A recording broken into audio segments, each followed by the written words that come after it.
بسم الله الرحمن الرحيم. الحمد لله الذي أنزل على عبده الكتاب ولم يجعل له عوجا قيما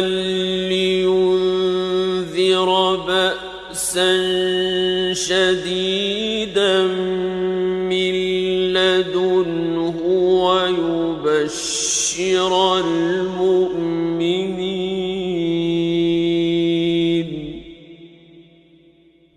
ويبشر المؤمنين الذين يعملون الصالحات أن لهم أجرا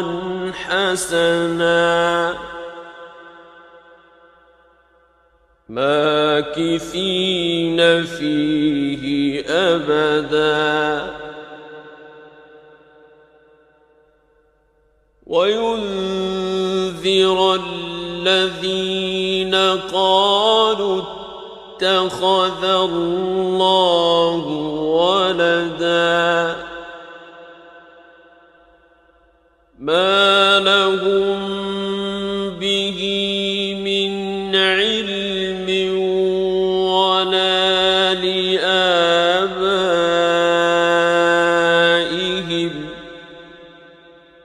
كبرت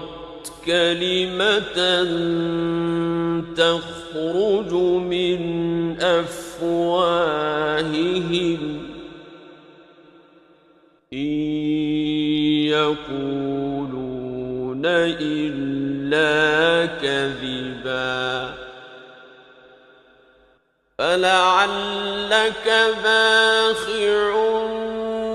نفسك على آثارهم إن لم يؤمنوا بهذا الحديث أسفا إنا جعلنا ما على الأرض زينة لها لنبلوهم أيهم أحسن عملا وإنا لجاعلون ما عليها صعيدا جرزا أم حسبت أن أصحاب الكهف والرقيم كانوا من آياتنا عجبا إذ أوى الفتية إلى الكهف فقالوا ربنا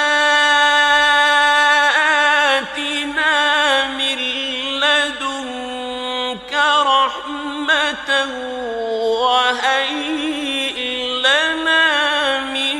أمرنا رشدا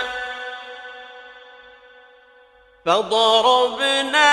على آذانهم في الكهف سنين عددا ثم بعثناهم لنعلم أي الحزبين أحصى لما لبثوا أمدا نحن نقص عليك نبأهم بالحق إنهم فتية آمنوا بربهم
الكهف ينشر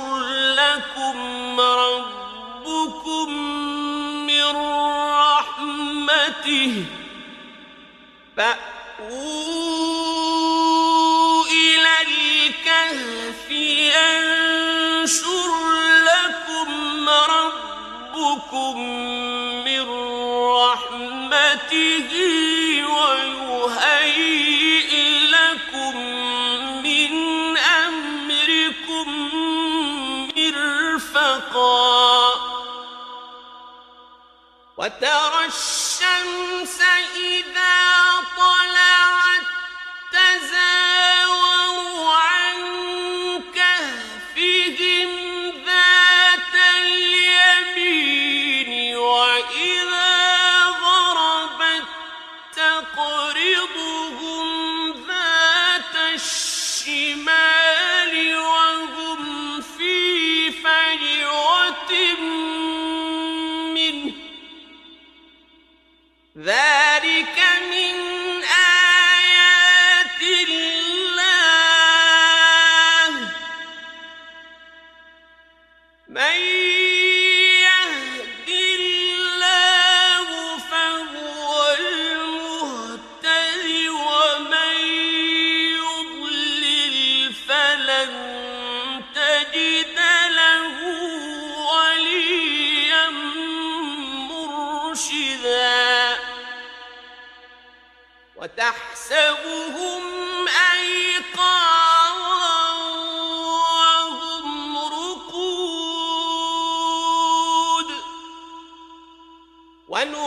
ونقلبهم ذات اليمين وذات الشمال وكلبهم باسط ذراعيه بالوصيد لو اطلعت عليهم لوليت منهم فرارا ولملئت منهم رعبا وكذلك بعثناهم ليتساءلوا بينهم قال قائل منهم كم لبثتم قالوا لبثنا يوما أو بعض يوم قالوا ربكم أعلم بما لبثتم فابعثوا أحدكم بورقكم هذه إلى المدينة فلينظر أيها أزكى طعاما فلينظر أيها أزكى طعاما فليأتكم برزق منه وليتلطف ولا يشعرن بكم أحدا إنهم إن يظهروا عليكم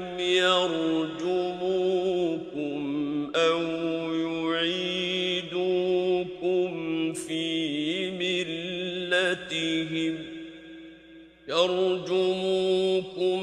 أو يعيدوكم في ملتهم ولن تفلحوا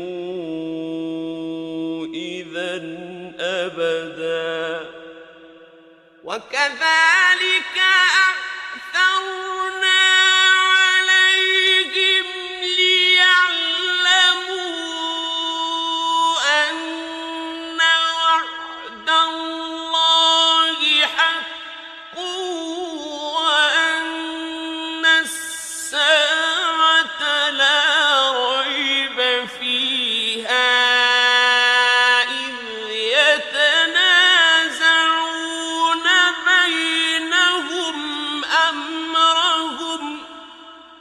فقالوا ابنوا عليهم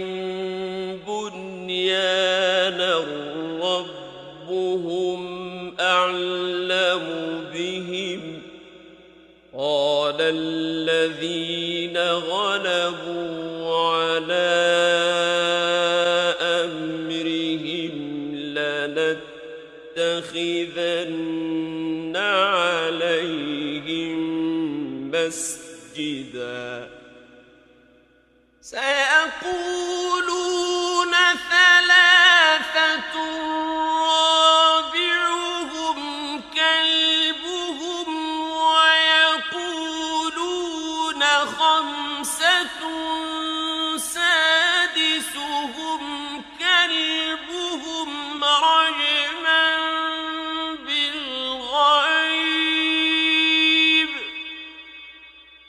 رجما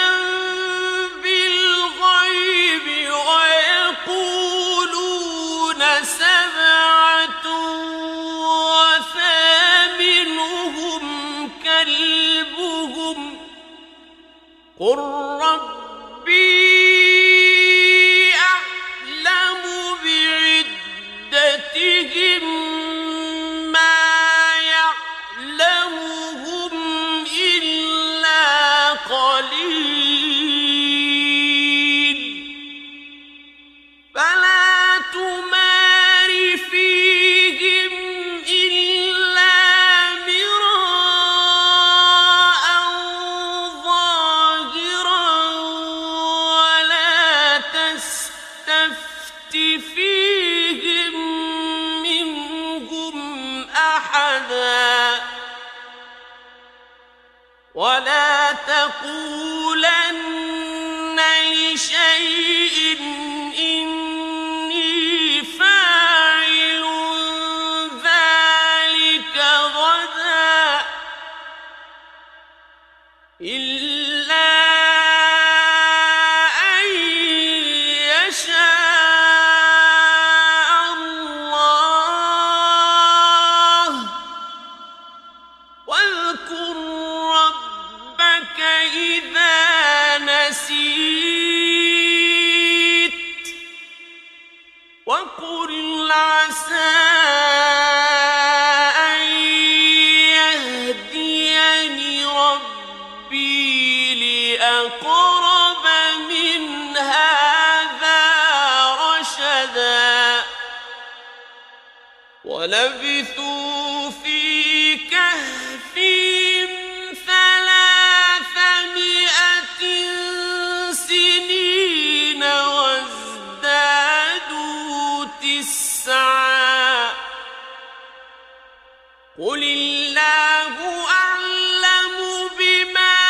لبثوا له غيب السماوات والأرض أبصر به وأسمع ما لهم من دونه من ولي ولا يشرك في حكمه أحدا واتل ما أوحي إليك من كتاب ربك لا مبدل لكلماته ولن تجد من دونه ملتحدا واصبر نفسك مع الذين يدعون ربهم بالغداة والعشي يريدون وجهه ولا تعد عيناك عنهم تريد زينة الحياة الدنيا ولا تطع من أغفلنا أغفلنا قلبه عن ذكرنا واتبع هواه وكان أمره فرطا وقل الحق من ربكم فمن شاء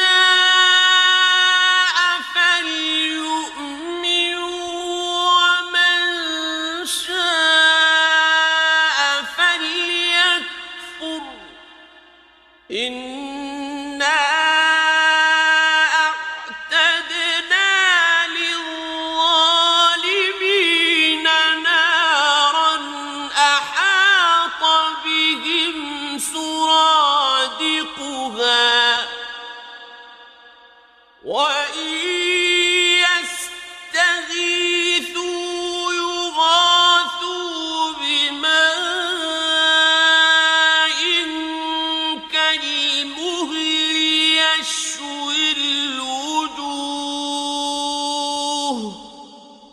بئس الشراب وساءت مرتفقا إن الذين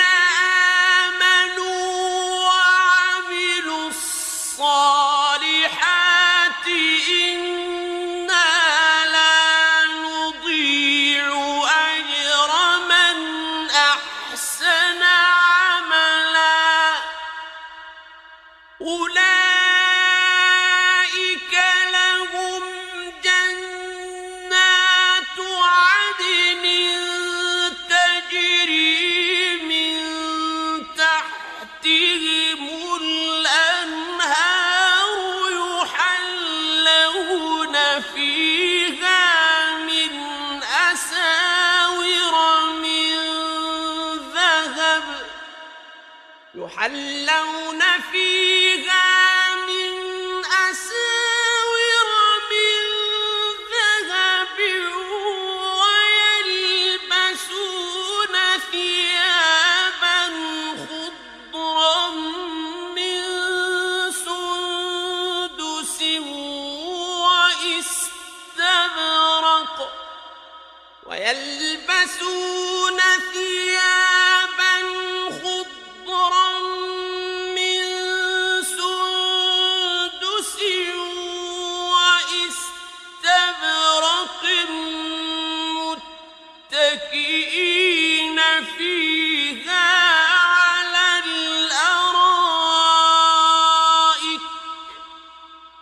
نعم الثواب وحسنت مرتفقا واضرب لهم مثلا رجلين جعلنا لأحدهما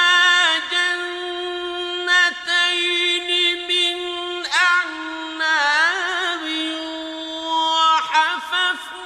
وحففناهما بنخل وجعلنا بينهما زرعا كلتا الجنتين آتت أكلها ولم تظلم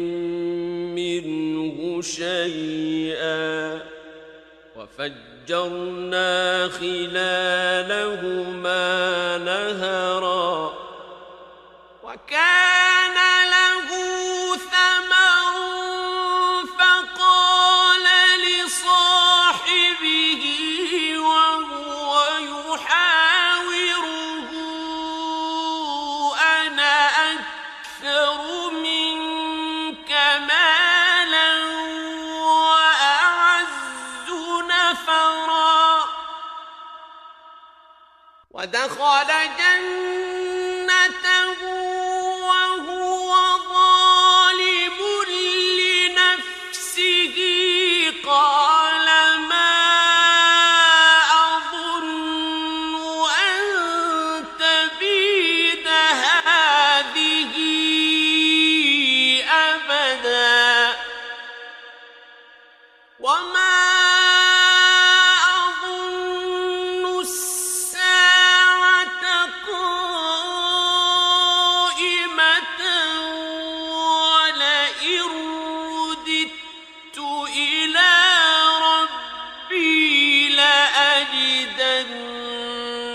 خيرا منها منقلبا قال له صاحبه وهو يحاوره أكفرت بالذي خلقك من تراب ثم من نطفة ثم سواك رجلا لكن هو الله ربي ولا أشرك بربي أحدا ولولا إذ دخلت جنتك قلت ما شاء الله لا قوة إلا بالله إن ترني أنا أقل منك مالا وولدا فعسى ربي أن يؤتيني خيرا من جنتك ويرسل عليها حسبانا من السماء فتصبح صعيدا زلقا أو يصبح ماؤها غورا فلن تستطيع له طلبا وأحيط بثمره فأصبح يقلب كفيه على ما أنفق فيها وهي خاوية على عروشها فأصبح يقلب كفيه على ما أنفق فيها وهي خاوية على عروشها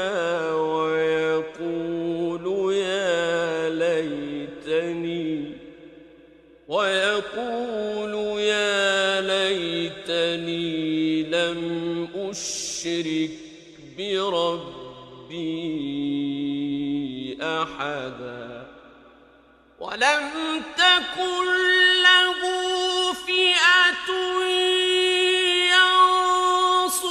ينصرونه من دون الله وما كان منتصرا هنالك الولاية لله الحق هو خير ثوابا وخير عقبا واضرب لهم مثل الحياة الدنيا كماء أنزلناه من السماء فاختلط به نبات الأرض فأصبح هشيما تذروه الرياح وكان الله على كل شيء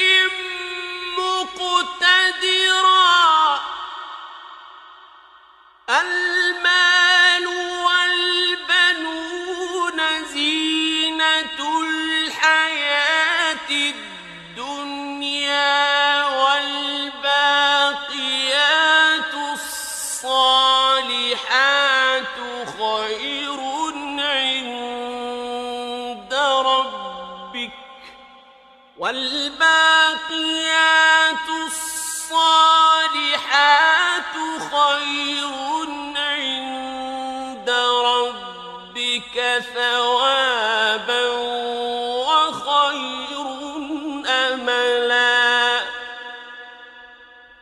ويوم نسير الجبال وترى الأرض بارزة وحشرناهم فلم نغادر منهم أحدا وعرضوا على ربك صفا لقد جئتمونا كما خلقناكم أول مرة بل زعمتم أن لن نجعل لكم موعدا ووضع الكتاب فترى المجرمين مشفقين مما فيه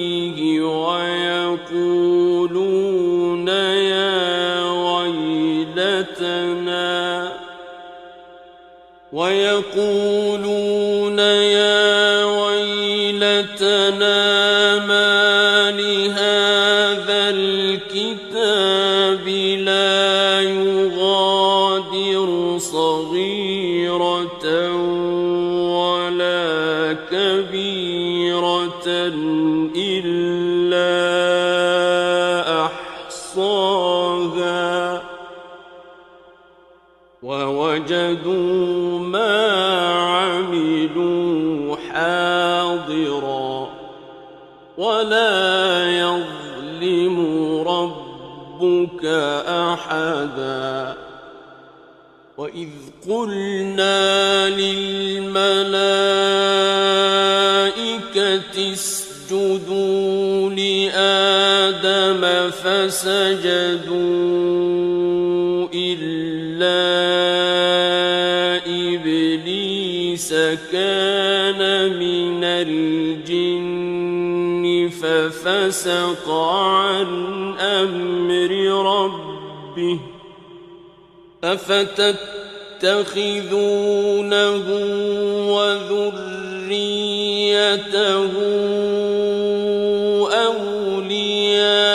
أولياء من دوني وهم لكم عدو بئس للظالمين بدلا ما أشهدتهم خلق السماوات والأرض ولا خلق أنفسهم وما كنت متخذ المضلين عضدا ويوم يقول نادوا شركائي الذين زعمتم فدعوهم فلم يستجيبوا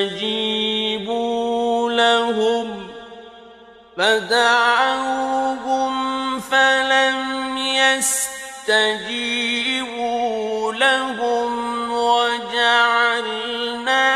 بينهم موبقا ورأى المجرمون النار فظنوا أنهم مواقعوها ولم يجدوا عنها مصرفا ولقد صرفنا في هذا القرآن للناس الناس من كل مثل وكان الإنسان أكثر شيء جدلا وما منع الناس أن يؤمنوا إذ جاءهم الهدى ويستغفروا ربهم إلا أن تأتيهم سنة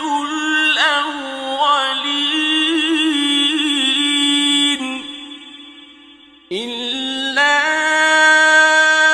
أن تأتيهم سنة الأولين أو يأتيهم العذاب قبلا وما نرسل المرسلين إلا مبشرين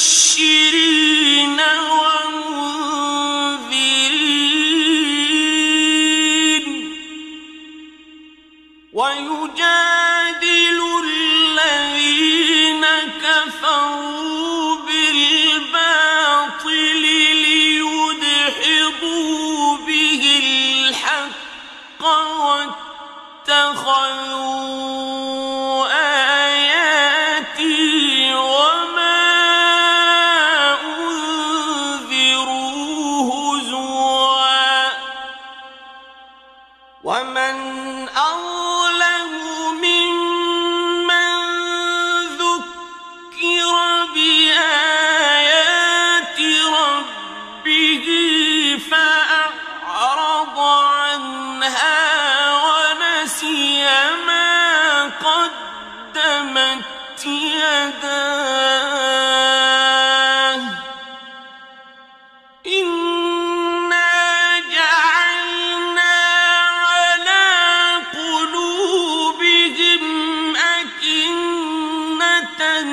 أن يفقهوه وفي آذانهم وقرا وإن تدعوهم إلى الهدى فلن يهتدوا إذا أبدا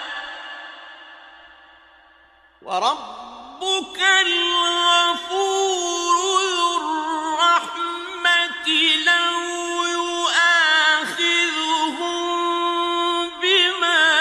كسبوا لعجل لهم العذاب بل لهم موعد لن يجدوا من دونه موئلا وتلك القرى أهلكناهم لما ظلموا وجعلنا لمهلكهم موعدا وإذ قال موسى لفتاه لا أبرح حتى أبلغ مجمع البحرين أو أمضي حقبا فلما بلغا مجمع بينهما نسيا حوتهما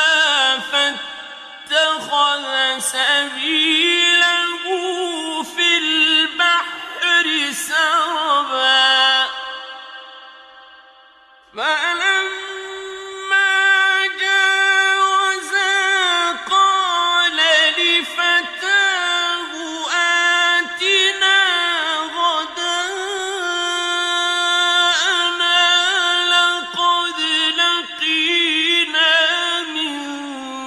سفرنا هذا نصبا قال أرأيت إذ أوينا إلى الصخرة فإني نسيت الحوت وما أنسانيه إلا الشيطان أن أذكره واتخذ سبيله في البحر عجبا قال ذلك ما كنا نبغ فارتدا على آثارهما قصصا فوجدا عبدا من عبادنا آتيناه رحمة من عندنا وعلمناه من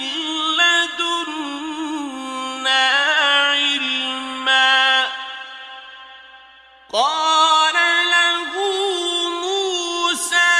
هل أتبعك على أن تعلمني مما علمت رشدا قال إنك لن تستطيع معي صبرا وكيف تصبر على ما لم تحط به خبرا قال ستجدني إن شاء الله صابرا ولا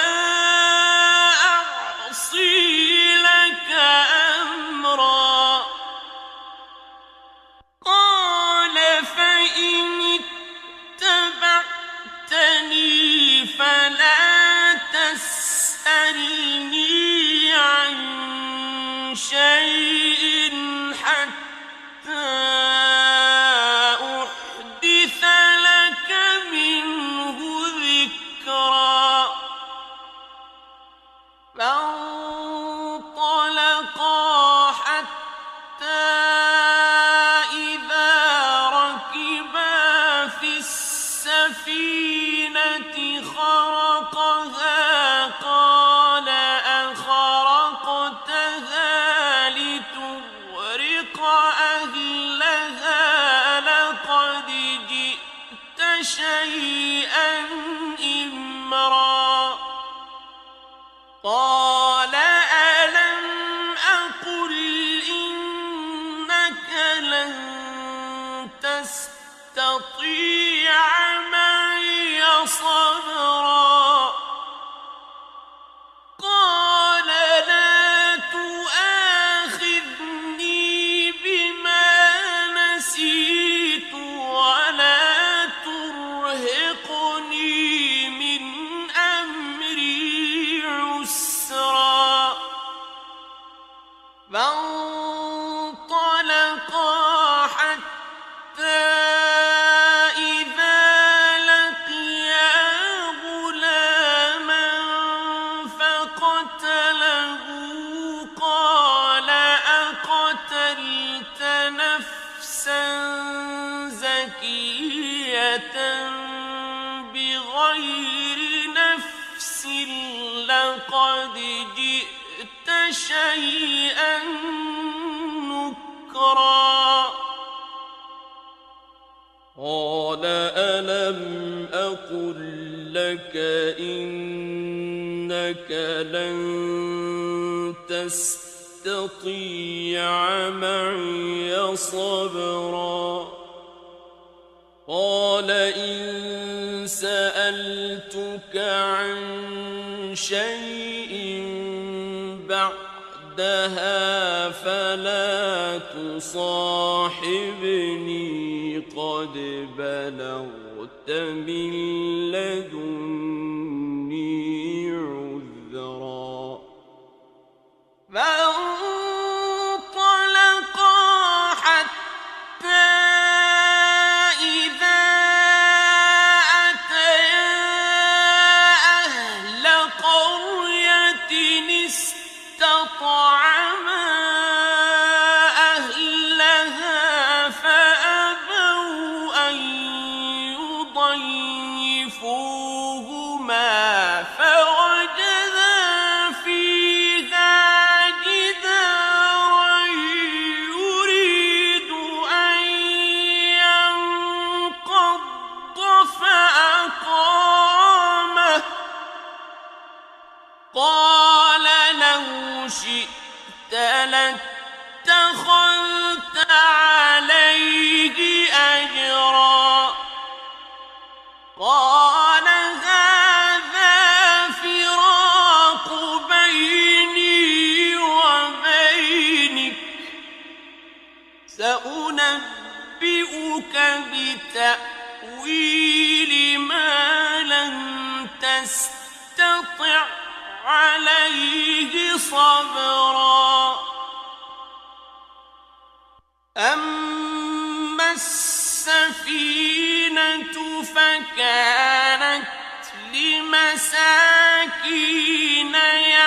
يعملون في البحر فأردت أن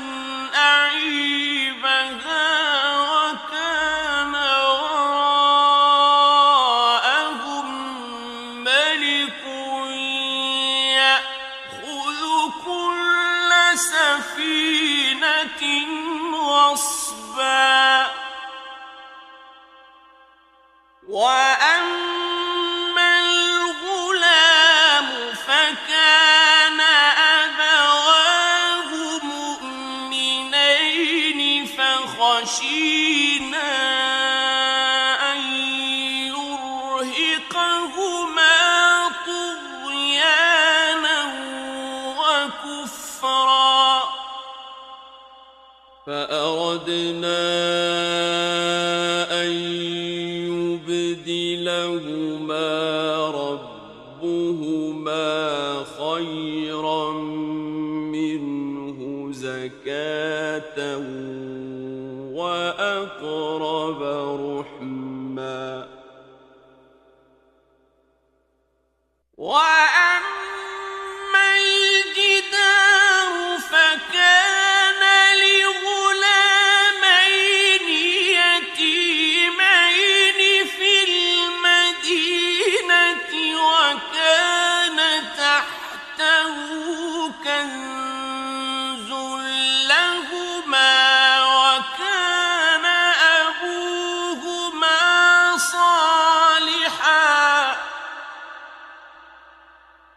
وكان أبوهما صالحا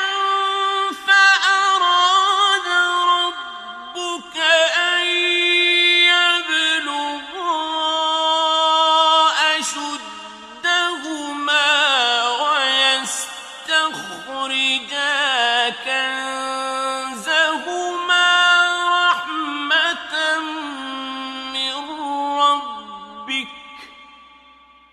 وما فعلته عن أمري ذلك تأويل ما لم تستطع عليه صبرا ويسألونك عن ذي القرنين قل سأتلو عليكم منه ذكرا إنا مكنا له في وآتيناه من كل شيء سببا فأتبع سببا حتى إذا بلغ مغرب الشمس وجدها تغرب في عين حمئة ووجد عندها قوما قلنا يا ذا القرنين إما أن تعذب وإما أن تتخذ فيهم حسنا قال أما من ظلم فسوف نعذبه ثم يرد إلى ربه فيعذبه عذابا نكرا وأما من آمن وعمل صالحا فله جزاء الحسنى وسنقول له من أمرنا يسرا ثم أتبع سببا حتى إذا بلغ مطلع الشمس وجدها تطلع على قوم لم نجعل لهم من دونها سترا كذلك وقد أحطنا بما لديه خبرا ثم أتبع سببا حتى إذا بلغ بين السدين وجد من دونهما قوما لا يكادون يفقهون قولا قالوا يا ذا القرنين إن يأجوج ومأجوج مفسدون في الأرض فهل نجعل لك خرجا على أن تجعل بيننا وبينهم سدا قال ما مكني فيه ربي خير فأعينوني بقوة أجعل بينكم وبينهم ردما آتوني زبر الحديد حتى إذا ساوى بين الصدفين قال انفخوا حتى إذا ساوى بين الصدفين قال انفخوا حتى إذا جعله نارا قال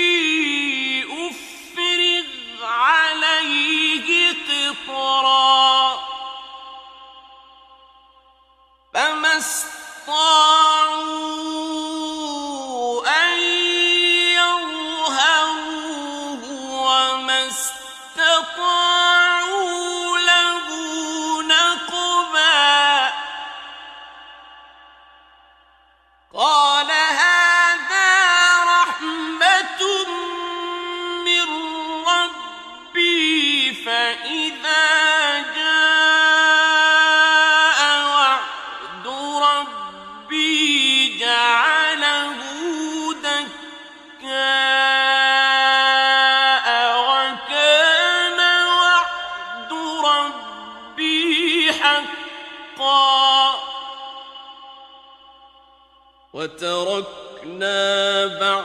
بعضهم يومئذ